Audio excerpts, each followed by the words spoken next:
Hello, my name is Saad Usmani. I'm the Division Chief of Plasma Cell Disorders at the Levine Cancer Institute.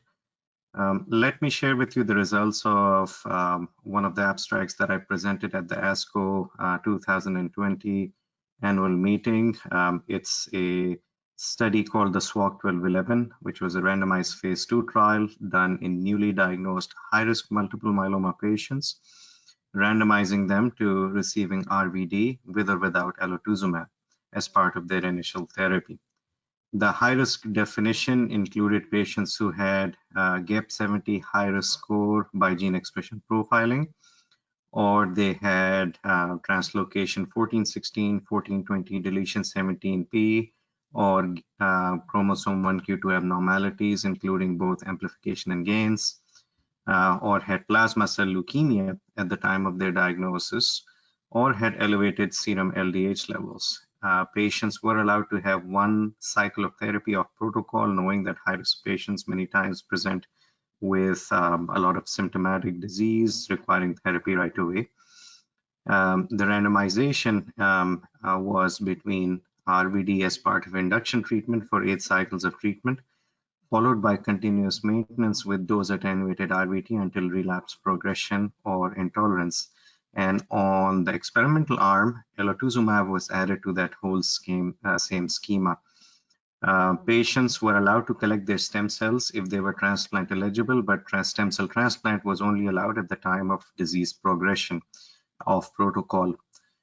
In all, 134 patients were screened and enrolled on the study, and 100 patients were eligible and analyzable for analysis. After a median follow-up of 53 months, the primary endpoint, which was PFS, was shown not to be significant, with 31 months on the RVD elotuzumab arm and 34 months in the RVD arm. The overall survival is not any different. RVD elotuzumab has 68 months, whereas that of RVD has not been reached.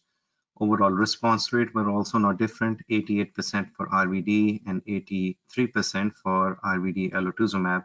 And the depth of response in terms of CR rates, VGPR rates were also not any different. In terms of safety profile, the features were fairly similar across the two arms, except for a higher incidence of infections, sensory and motor neuropathy, grade 3 or higher, being more in RVD elotuzumab.